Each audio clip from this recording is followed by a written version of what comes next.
Welcome back for another strategy video on Clans of Caledonia. My name is Ollie Helm. In my first gameplay commentary video, I focused on playing Clan Robertson. With this video, I'll follow the same pattern using another clan, of giving my overall thoughts of what I am seeing and thinking about at the beginning of each round, and then advance the game to key moments where an interesting or difficult decision was made. Let's get right into it. I'll start with the game setup as we head into the auction. I always love the anticipation at the beginning to see what is in store for us. Okay, we are auctioning for first player in Clan Stewart, MacKenzie, and Campbell. By the way, I am assuming that you know how to evaluate the basic strengths of each clan. If you do not, or need a refresher, check out my related videos in the description below. Let's start with the ports. There are two key ports on this board layout, the basic goods and processed goods ports. The contracts port is also a good port, but given that there are 3 decent contracts to start the game, that makes the other 2 ports better to start with. Usually, the processed goods port will give about an extra £10, and so will the basic goods port. Although I would suggest that the basic goods port may be worth much more than £10 to all 3 clans in this game. First, Stewart gets an extra coin for each trade, so the 2 extra basic goods sold are worth about £12. Second, Campbell and MacKenzie can use the port to get free milk and or grain. To place 2 cows down or 1 wheat field down costs £18, not including the hex cost. So one could argue that this port is worth £18 to both Campbell and MacKenzie. That makes the basic goods port a really critical port to get to in the first round. Unfortunately, there are only 2 good starting hexes by that port, which leads us to the discussion about the board layout. The 2 good hexes next to the basic goods port are the Mountain 1 hex and the Forest 5 hex. Normally, paying £5 for a hex is not a good idea in round 1, but in this case, there's not much choice, and there is the added benefit that it is an edge tile, so it gains 1.5 points for glory. There is also the Mountain 4 hex nearby, but first, it is a dangerous place to play because you can be easily blocked from the port. And second, even if you are not blocked, you then need to play on the 3 hex, which is not exactly cheap. So you end up spending £5 more in hex costs than the one who gets the minor 1 hex. That extra £5 is costly in round 1. All of this is to say that you really want to be first or second player in this game. There are 3 good spots around the processed goods port, so there's no rush to place next to it. The Forest 1 hex is the best, given that it is cheapest, is on an edge tile, and is right next to another 1 hex on the edge. This Mountain 3 hex has the advantage of having a relatively easy path to get to the contract port.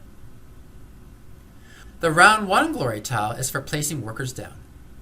That increases the value of Stewart because they can focus on placing workers down, while Campbell and MacKenzie focus on placing factories down in the first round to make use of their clan benefit. Given the availability of the basic goods port, maybe the advantage is not so strong, since there is less pressure to spend money placing cows and or wheat down for Campbell and MacKenzie. However, I would still give Stewart an extra 4 to 6 points over Campbell and 6 to 8 points over MacKenzie for extra worker placements. Amusingly, the round 2 glory tile is for placements of non-workers. So if you're behind in workers from round 1, you may gain a few points in round 2 glory from the extra non-worker units placed in round 1. So maybe the advantage to Stewart is only 2 to 3 points over Campbell and 4 to 6 points over MacKenzie. Moving on to contracts. There is one contract that is much stronger than the others, being the 1 sheep, 1 cheese contract.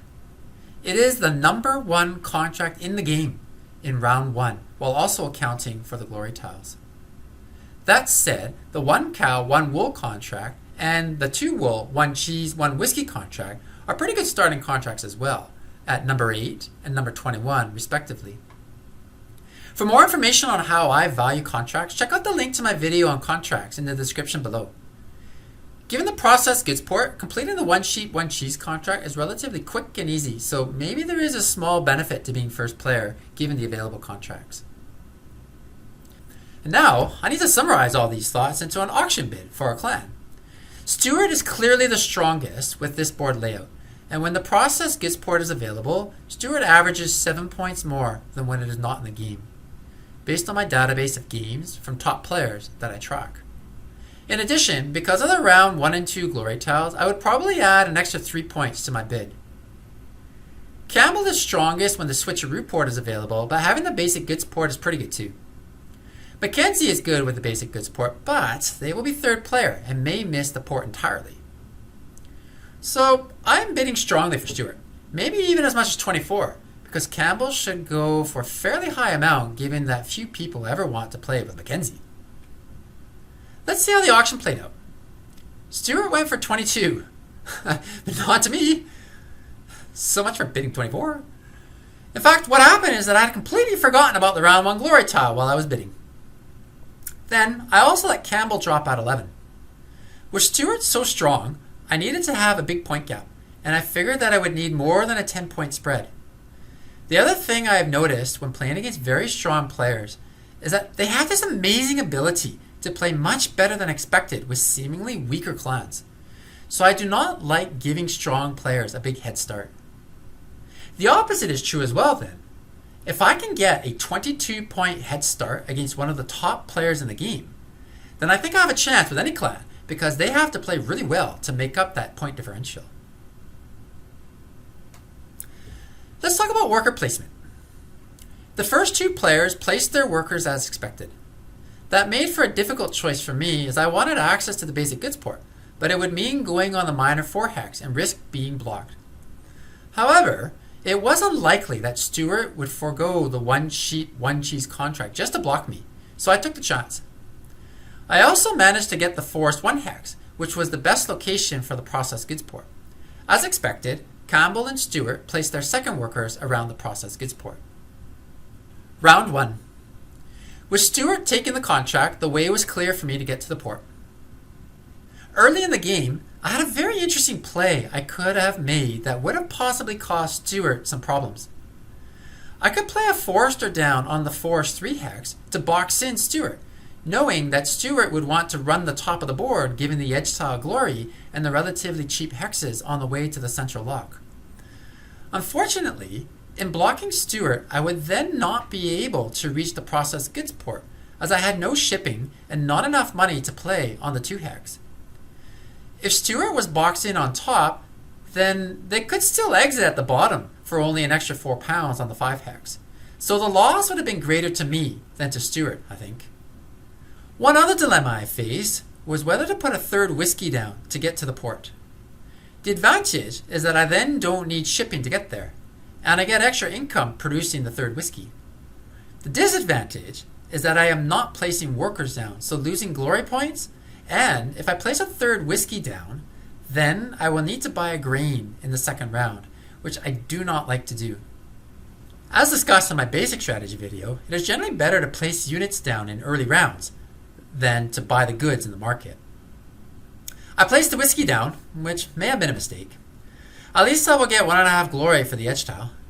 I probably should have gotten the shipping, and then I could have placed another miner down on the 2 hex for the extra 2 glory. Meanwhile, Stuart played units down along the top and to the central lock as expected.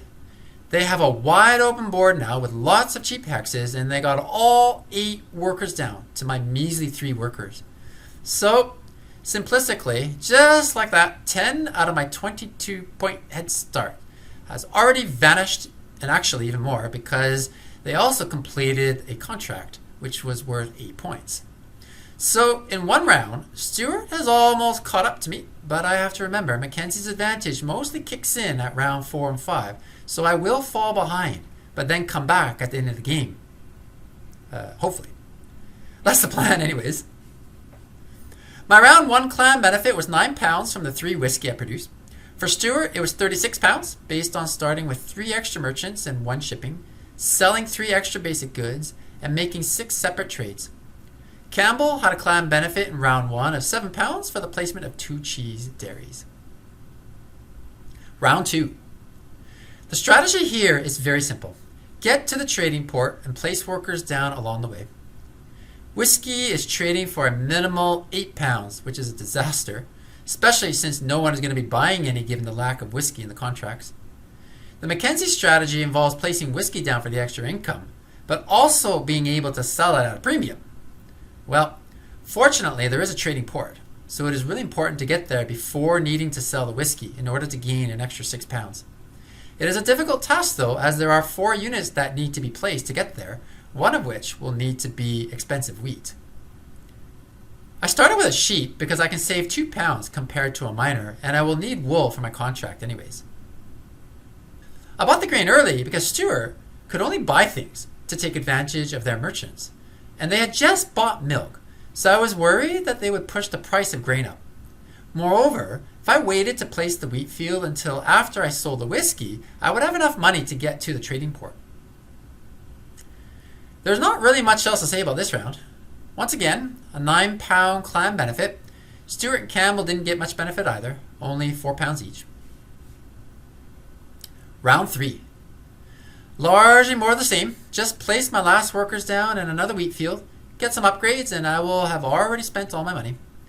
Usually, I will complete my first contract by the end of round 3, but in this case, it was more important to get more income from selling goods.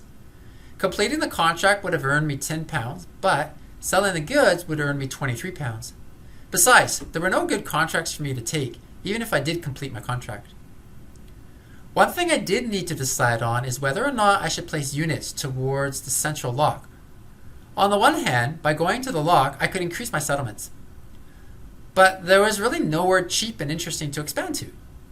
On the other hand, I could simply stay in my corner of the board and get edge tiles, which is what I chose to do. Another £9 clan benefit for me this round. Round 4. Time to start completing contracts. Processed goods are cheap, so I will definitely start by getting 3 cheese and neighborhood bonus and then complete my contract, but there's not really any easy way to get cheap bread. Given my inability to buy cheap processed goods, I bought cheap milk instead.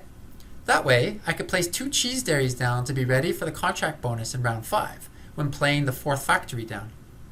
The contracts have been really bad for MacKenzie, so I may need 2 sets of free contracts in round 5 to use up the whiskey. At this point, I still had a lot of money, and since Stuart drove up the price of bread, and I did the same with cheese, I wasn't going to complete any more contracts after my 2 sheep, 2 cheese contract. So I could use the money to place units down, but then the question was where to place them. I could stick to edge tiles for the glory and get a certain amount of points, or I could try to cross the central lock from the top left to the bottom right to gain settlements. There was also a very small chance that I could get to the contracts port. If my plan worked, I would get more points from settlements than edge tiles, but if the plan failed, I would have wasted precious units on tiles producing no points. The 1 hex got taken as expected, so I then went for the edge tiles. I had bought 2 extra shipping in preparation for going to the 6 hex with the free expansion, so I did spend an extra £8 unnecessarily, though at least I got 2 extra glory for it. I got £24 of clan benefit in round 4 because I was able to pull out 1 whiskey from storage. Round 5. Contracts time. Finally, a nice whiskey contract appears. Stuart really needs sugarcane, so it may be available for me. But first, let's take stock of where the point levels are at the beginning of this last round. I am at 24 with about 30 points for export goods, so a total of 54. Stuart is at 12 with about 45 points for export goods for a total of 57. Campbell is at 18 with about 57 points for export goods for a total of 75. I will gain about 6 points extra for edge tile glory, but I will lose 6 to 12 points compared to my opponents for completing the lease contracts and another 6 to 12 points for the lowest number of settlements. I do have a lot more processed goods, so if I can convert them into contract points, then I should gain a bit there. I don't think I can win just by completing more contracts in round 5, so I think I'm in a bit of trouble here. Stuart took the sugarcane contract, and when it was completed, a beautifully placed 1 hex became available for me to claim.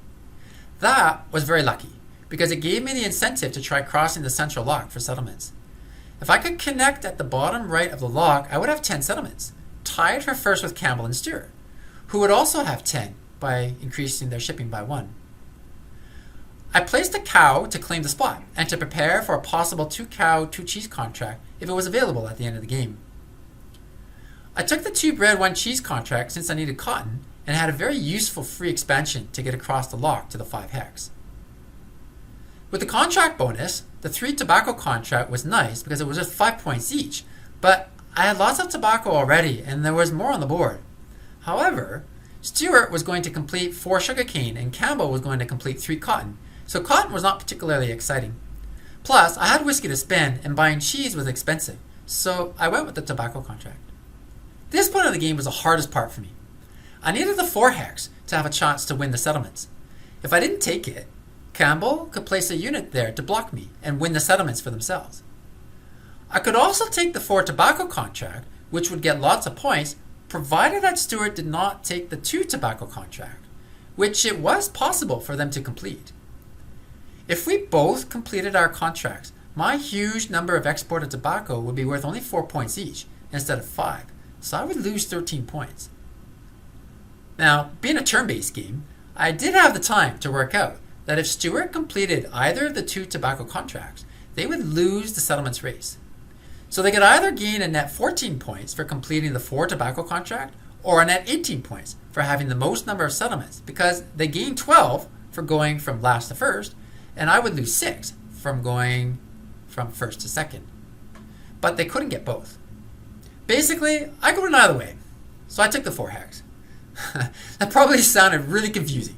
So the short of it is that winning settlements is often better than completing 1 more contract because you gain 6 points while your opponent loses 6 points.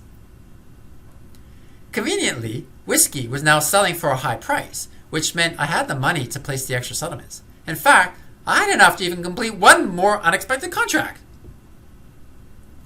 To conclude, this was a tough game against 2 strong players having ELOs above 500, and somehow I came out with a victory. MacKenzie is difficult to play because it can be depressing to watch your opponent expand across the board and complete contracts while you are first to pass each round. It is a game of patience and capitalizing on the few opportunities that you are given, like I did with the 1 hex freeing up for me late in the game.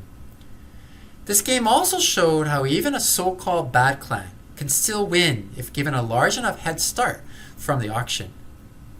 As for my clan benefit, I produced 3 whiskey in all 4 rounds and pulled them out of storage at the latest possible time to get a total benefit of £73.